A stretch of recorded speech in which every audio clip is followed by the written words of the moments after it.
So, good evening, ladies and gentlemen. On behalf of the Center for Mediation and Conciliation and Center for Alternate Dispute Resolution, RGNLU, we welcome you all to the third session of our web series titled A Career in ADR and Insider. Today's session is perhaps the most important session for many of us who are keen to pursue a career in ADR, but have a very pertinent question in mind. What are the career opportunities for ADR in the corporate sector? To help us understand how we can make a career in ADR in the corporate sector, we have been graced with the presence of Mr. Karthikeya Mahajan. Mr. Mahajan is an international dispute resolutions lawyer with his bachelor's degree from NLUJ and his master's from Harvard Law School. Has worked in a number of tier 1 law firms and is currently a partner at Khaitan & Co. His experience spans across private equity, energy, oil and fuel, and renewable, infrastructure, telecom, and media industries. Prior to joining Khaitan, Mr. Karthikeya sir has worked with Magic Circle and White Shoe American law firms in London and Singapore. These are a few of his achievements, and if I decide to discuss them all, then we will perhaps have to have another hour to our session.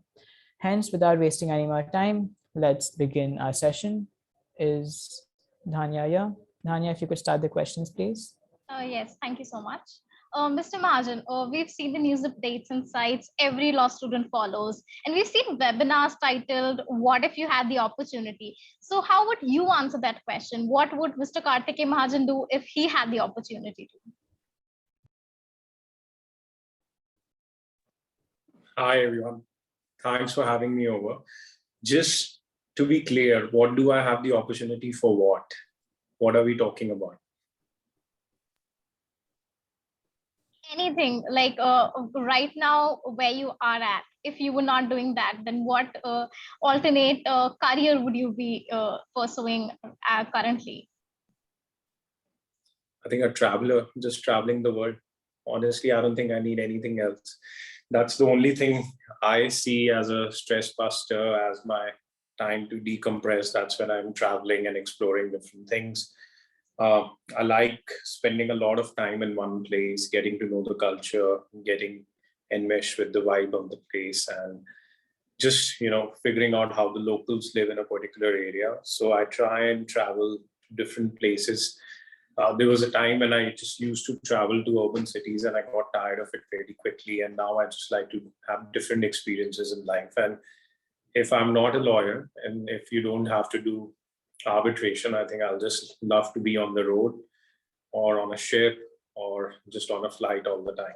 So that's what I would do. And obviously I'll find ways to make money out of it and sustain myself. And these days, apparently it's not that hard with the YouTube giving you enough avenues to generate ad money. So I'm sure I'll try and put myself to something which can sustain me. Thank you, sir. Having graduated from NLUJ and subsequently worked with the Additional Solicitor General of India, how would you describe your working experience there? I think it was fantastic experience. I think as soon as you get out of law school, what you need is a lot of exposure to disputes if you're a dispute resolution lawyer, obviously. If you are someone who wants to be on the corporate side of things, I mean, the transaction side of things, you would not want to go to courts. Although what I realized after going to courts was that even if you are a transaction lawyer, it's quite invaluable the amount of time you end up spending in Indian courts, because it gives you a sense of how things play out. And that is not only relevant for a dispute resolution lawyer, but even for a transaction lawyer, because they get to understand as to whatever they're writing in the transaction documents, how the courts will start interpreting and what they should be mindful of. So that's why I think my time in courts was just invaluable for me. It was, hardcore training. As an ASG office, we would handle 20 to 30 briefs in a day, which means that, between 3 to 4 juniors, you're looking at 5 to 6 briefs, 5 to 7 briefs, depending on the day. And, that is a lot of exposure. One day you are dealing with just arbitration. The other day you are dealing with a writ petition in relation to admin law. The third day you're looking at IPR. The fourth day is an international trade matter, etc. So I think it's great experience.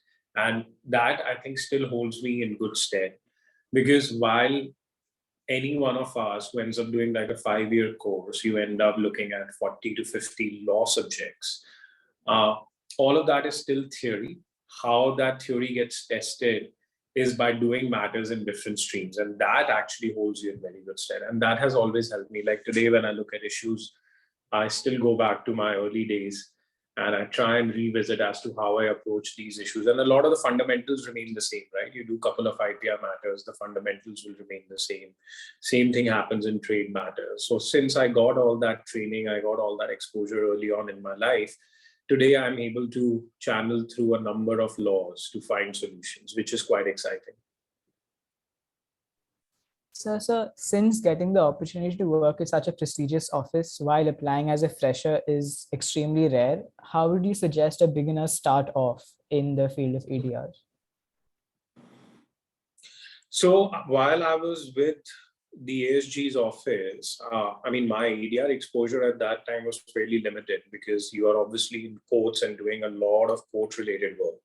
In fact, I ended up doing a lot of arbitration-related litigation, but I wasn't doing that many active arbitrations. I think I only had 2 to 3 arbitrations during my time at that office. How to go about applying to an ASG's office, I think is fairly simple. You have to be very focused. These days, things have become even more competitive. Not to say it wasn't competitive back in the day. I didn't have anyone in my family who was a lawyer. But I think the only thing that helped me tide through that period was that I was just very focused as to what I wanted. I would try and find ways to intern with ASGs, standing councils, etc. Once you do a good job, then the moment you make a subsequent application to someone else, then the previous employer or the person that you interned with ends up giving you a good reference.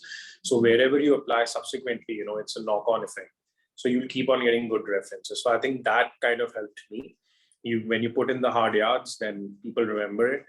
And also when you intern, for example, if you're looking at an ASG office eventually, when you start interning in court, say in Delhi High Court, and you keep on doing every internship there, you will find enough avenues to get a job in a good office. It's simple because the more time you spend in a particular place, the more you get to know the system, the more the system starts recognizing you if you do good work, and the more opportunities you create for yourself. And the same thing equally applies in law firms. I interned with the top firms at that time. It was Amachan, AZB, Luthra, JSA. All of that was good time for me.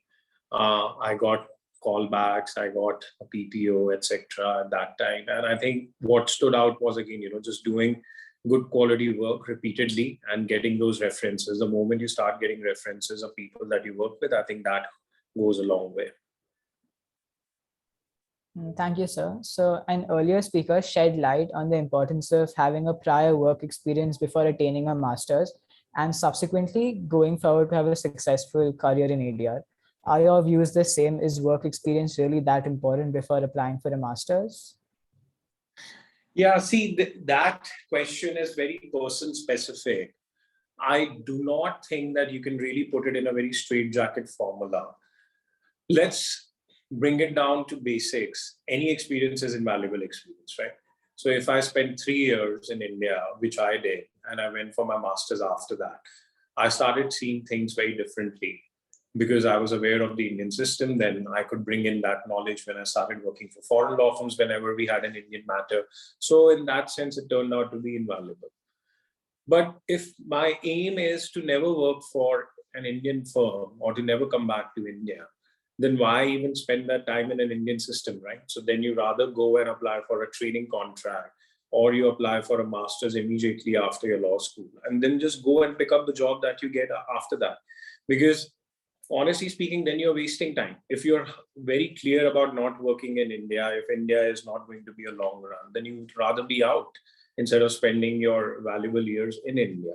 And a lot of people are now exploring doing different degrees, etc. So I think it's a very personal thing. It's very circumstantial. A lot of people end up doing few years to get some money in their bank so that they can sponsor their LLMs if they don't get scholarships.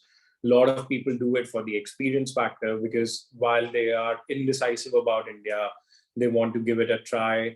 They want to see what are the prospects in India and then go for LLM. A lot of people just want to do litigation and then after 3 years, they start realizing, oh, this is not my cup of tea and I want a break. So they end up going for masters. So it's just such a personal, person specific, circumstantial specific thing that I don't think there is any clear formula. but any experience is useful. So if you ask me, if I have to advise someone that if you have to leave India, I think it's not a bad idea to do 1 or 2 years at least, so that you get a sense of what India is, what Indian disputes is, what Indian law firms are, and then you head out. So taking what you said to the next step. So how would you describe the work you do now versus the work you did at international firms before going prior to your master's at Harvard?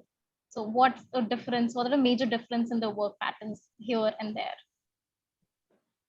So you mean the work in India versus the work which is outside India, right? Oh, yes. So.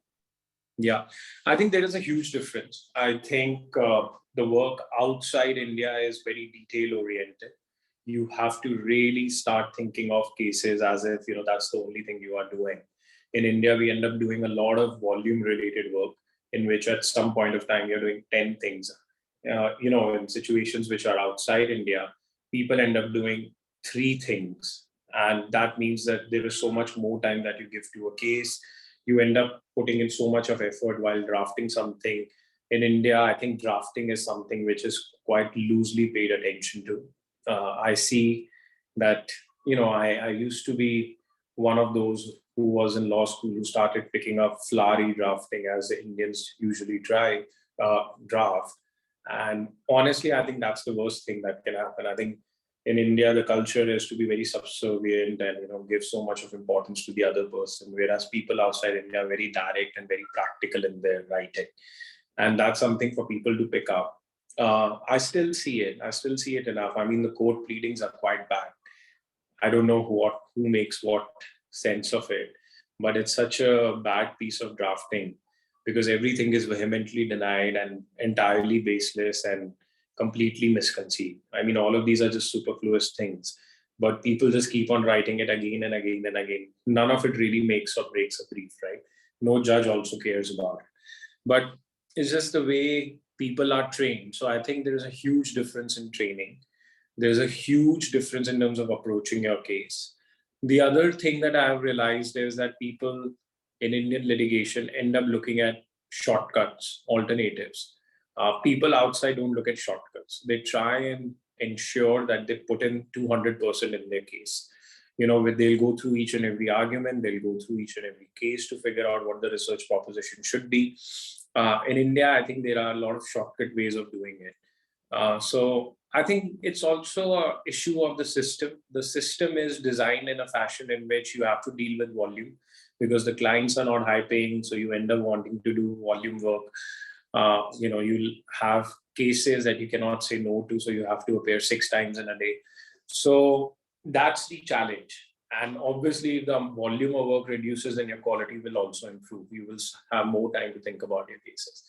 So it's a catch-22. But unfortunately, what it means is that as younger lawyers, when you guys step into the workforce, the training that you are getting is quite Indianized, and it may not be up to international standards.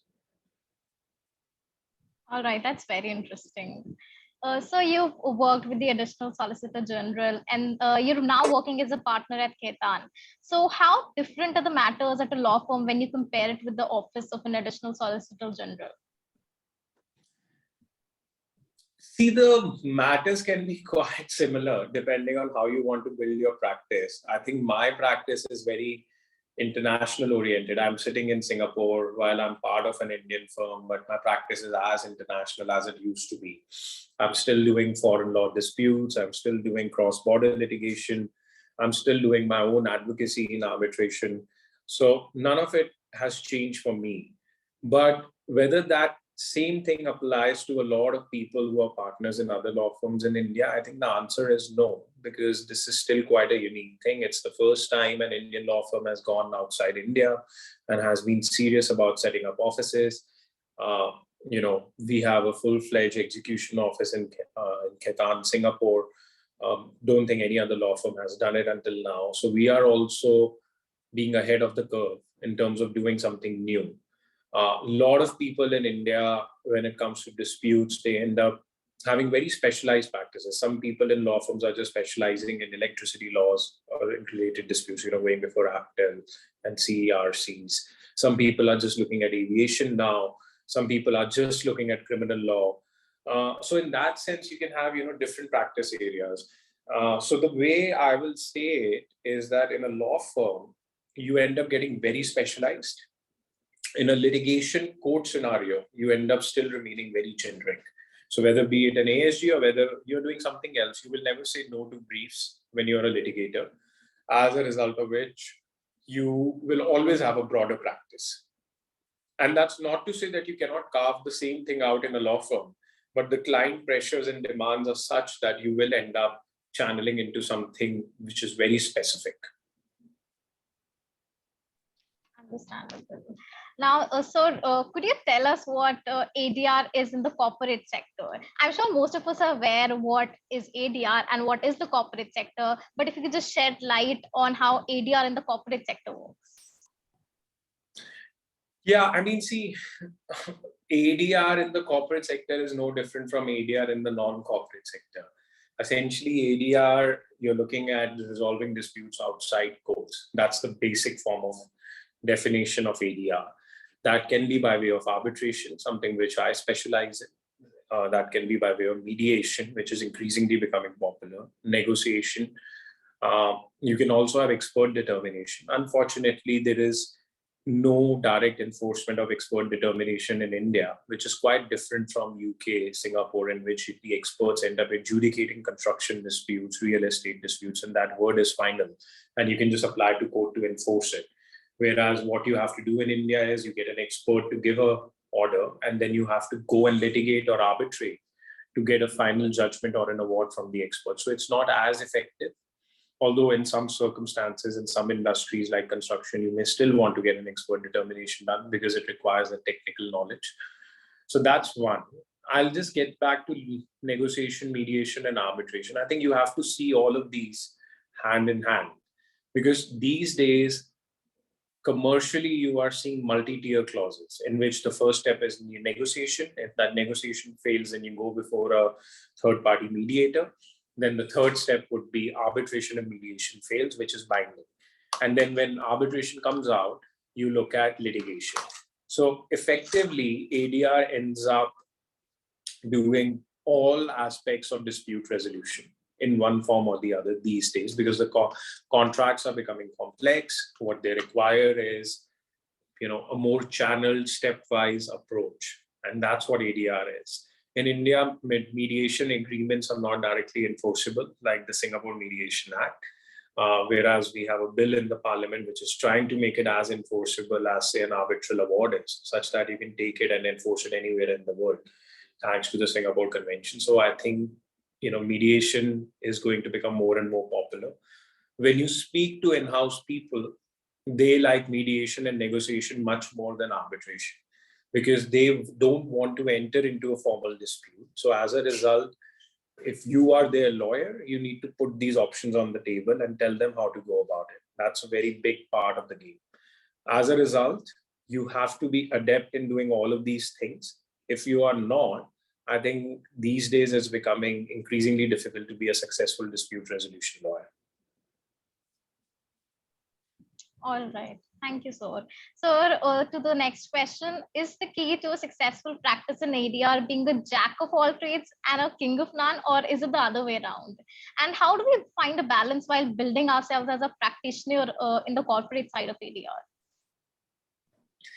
Like I said, the corporate side today requires a lot of skill sets. It's not simply that you can be just good in one thing. But to answer your question, I think you have to be jack of all trades and king of some. And by some, I mean you need to at least know arbitration plus something else. Because if you don't know arbitration these days in the corporate sector, frankly, you are not going to stand anywhere, because all the disputes are now getting increasingly kicked out of courts and going before an arbitral tribunal thanks to the arbitration clauses. And if you look at the tide of the Indian judiciary, they become extremely pro-arbitration. And a part of it is because of the policy that they don't want all the disputes to come before courts, because they just don't have the manpower and the capacity to resolve all of them. As a result of which, arbitration will keep on becoming increasingly popular. And if you cannot become good in arbitration, you cannot become good as a dispute resolution professional. Now, along with arbitration, I think it's extremely beneficial if you are good in something else as well. And that's because of the same reason I said before, that because of these multi-tiered clauses, if you pick up an additional skill, like you're very good in litigation before certain courts, or you are good in mediation, which is very difficult to pick up in an early stage, I think in the long run, you will be left high and dry. So you would want to gather as many skills. And see, skill sets, the more you build on them, the better it is. The more you become super specialized. I'm not a big believer of super specialization, but the more you become super specialized, the more you are reducing the avenues for yourself to become a better lawyer, according to me.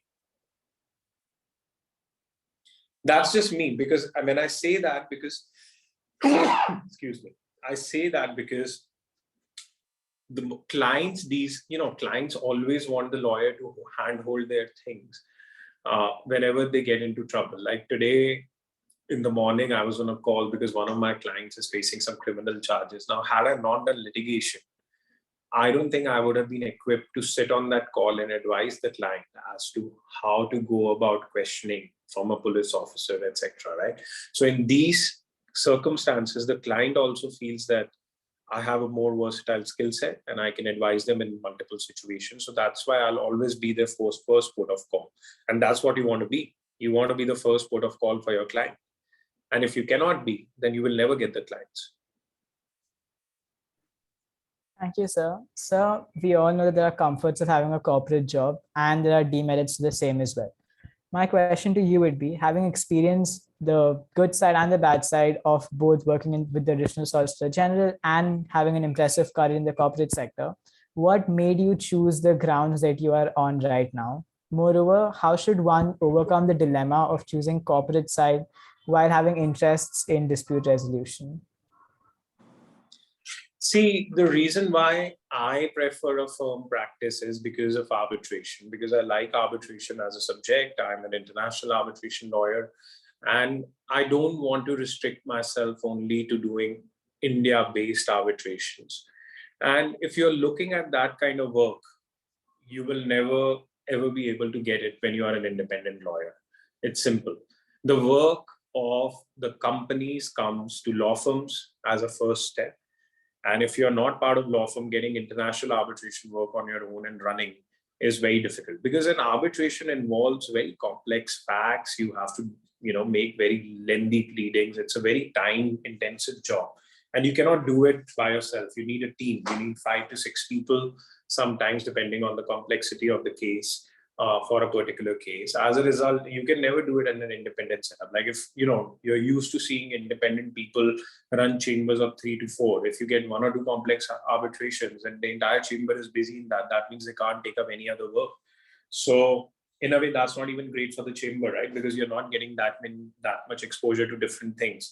So that's why a law firm is more suited for handling these big arbitrations, and that's why my choice is driven by that. Now, having said that, my choice was driven by the subject matter. And I think for a lot of people, it can be other factors. A lot of people might enjoy the freedom associated in being independent. A lot of people might actually enjoy the comfort of a law firm job, which guarantees a fixed salary.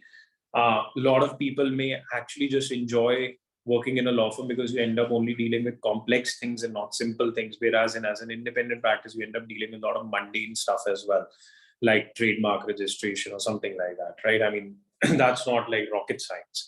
So in that sense, if you really want top-end commercial work today, you have to join a top disputes practice of a good law firm, because that will just give you so much more exposure than being an independent lawyer. If you're an independent lawyer with a senior counsel, I mean, the question that you need to ask yourself is, to what end is it for? Because you are just briefing the council, and yes, you get an overview of the matters, but you are not involved in the day-to-day,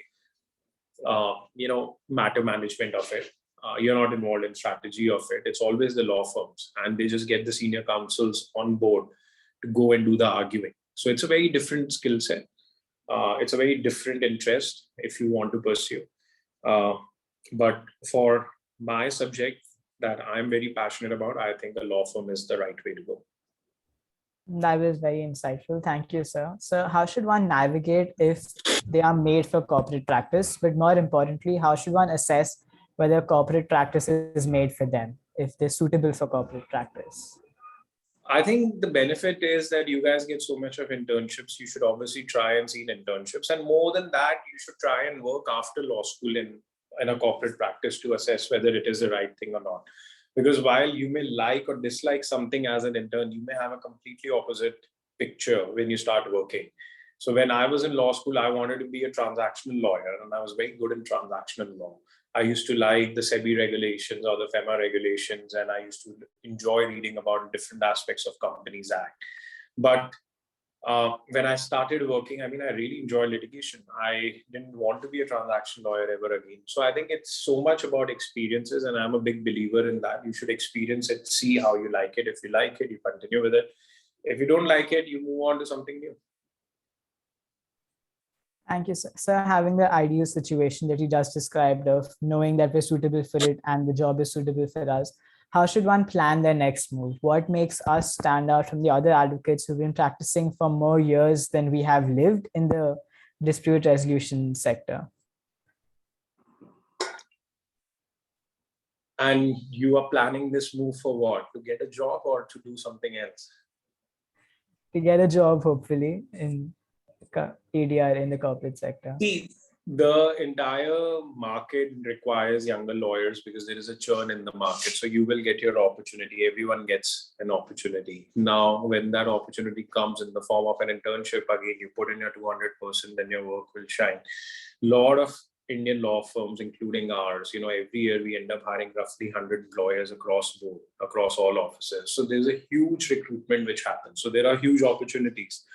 And if you know which firms that you want to go for, you just start doing internships there, start creating a good name.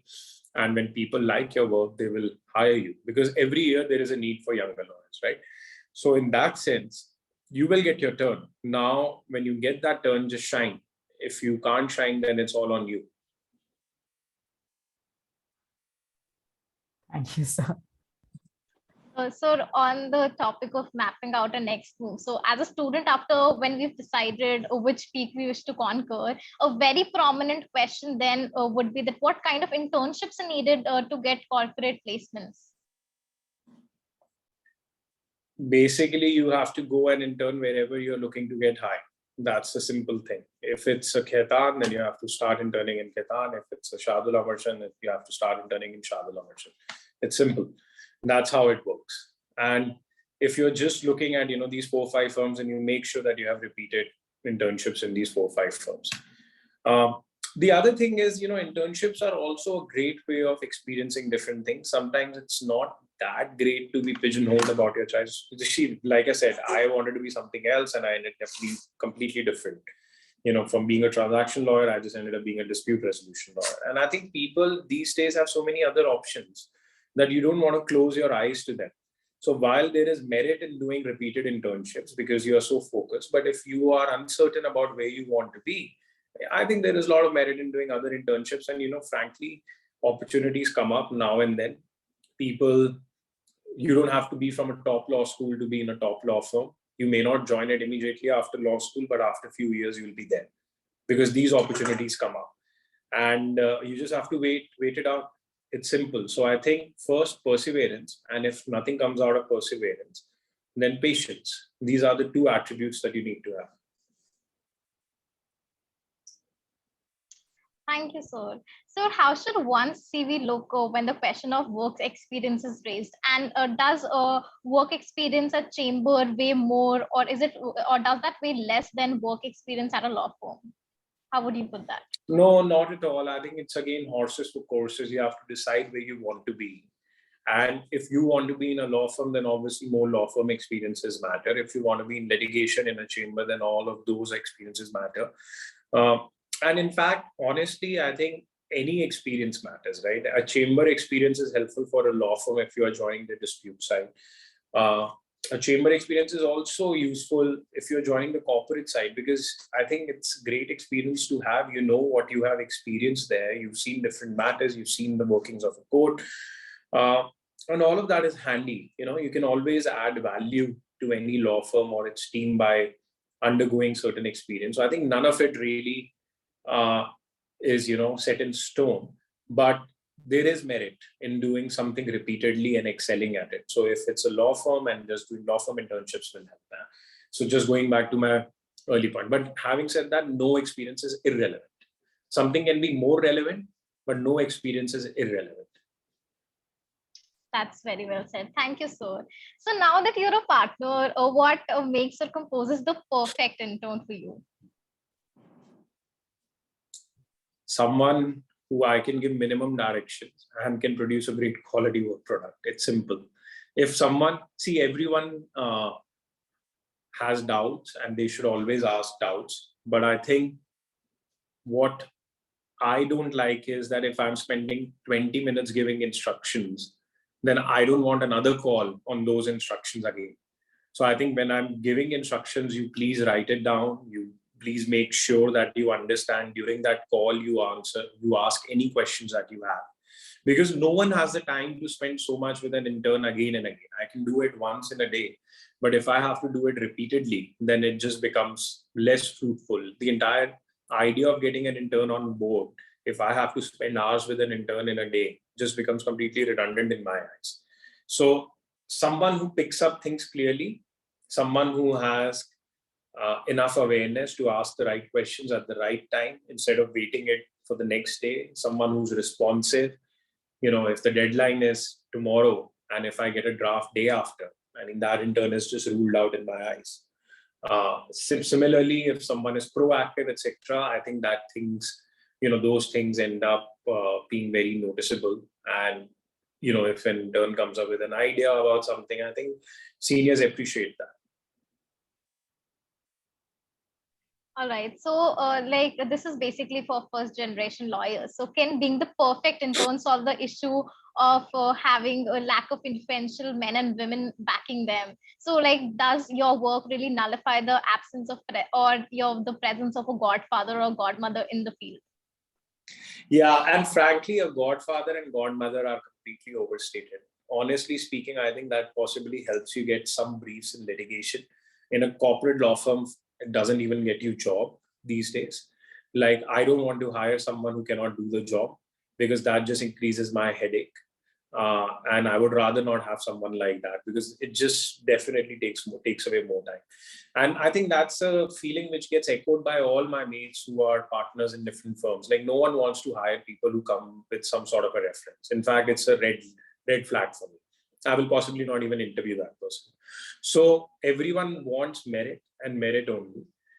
Like I said, in litigation, it may get you some briefs because you know how the system works. But what you do to these briefs is what gets you repeated clients.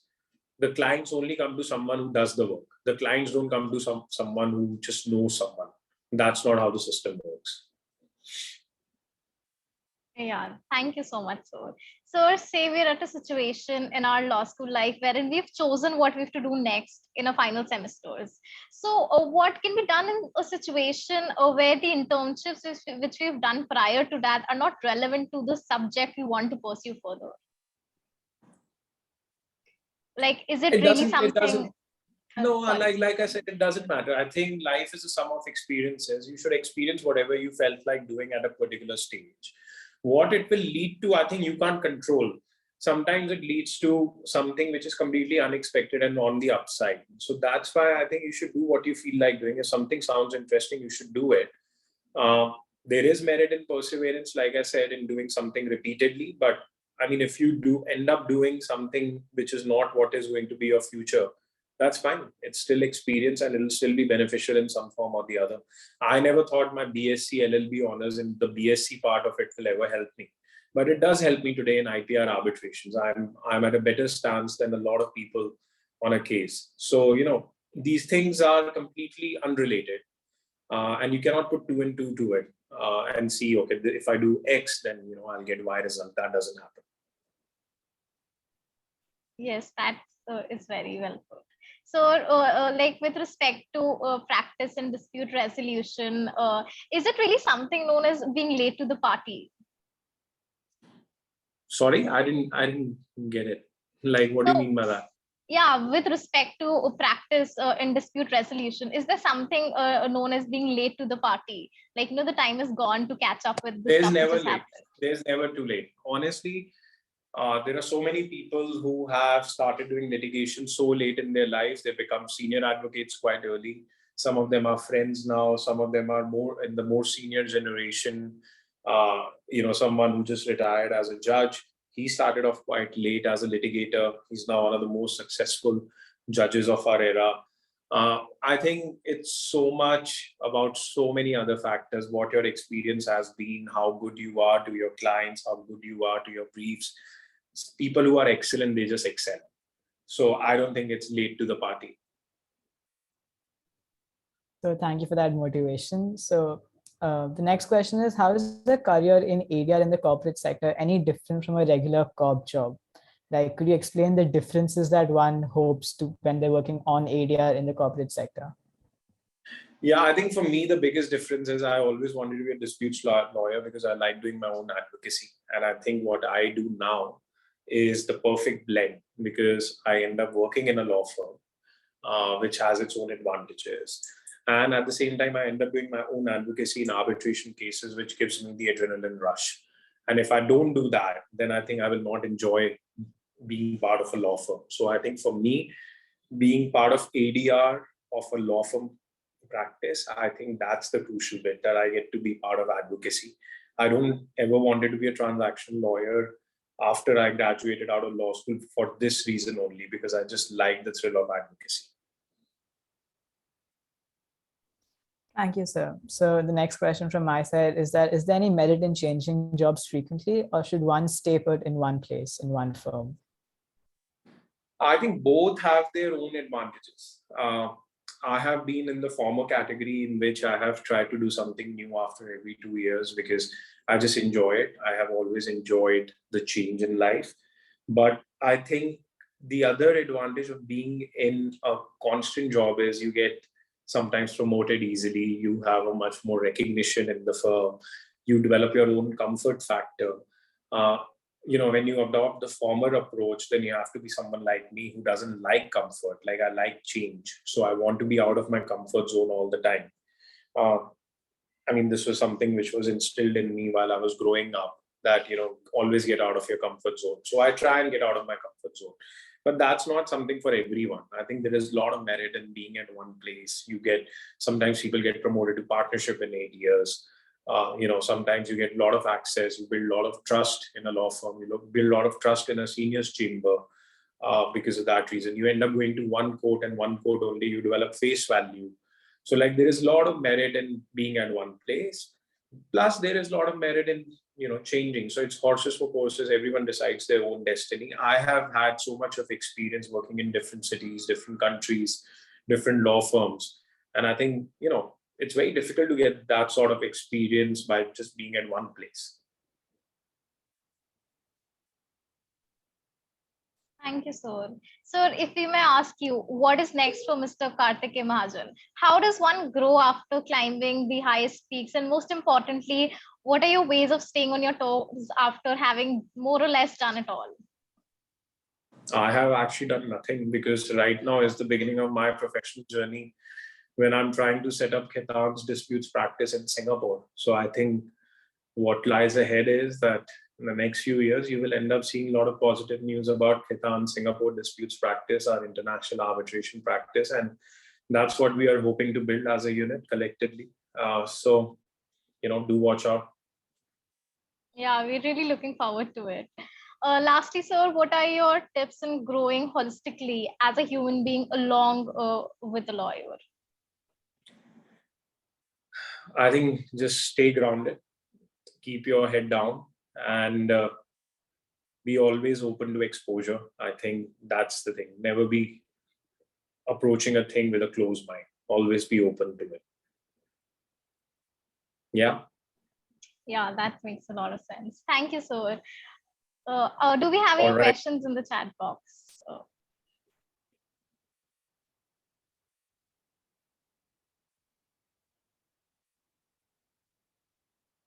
I think I was crystal clear, so no questions. Yeah, definitely.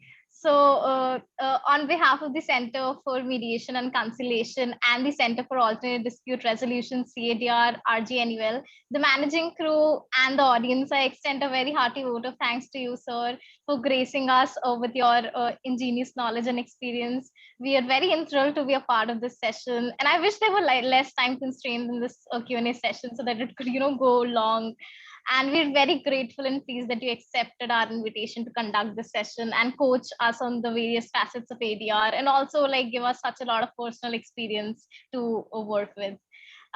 We appreciate you hosting such a lovely event and an educational session, and we look forward to working with you again and see you host more occasions like this perhaps.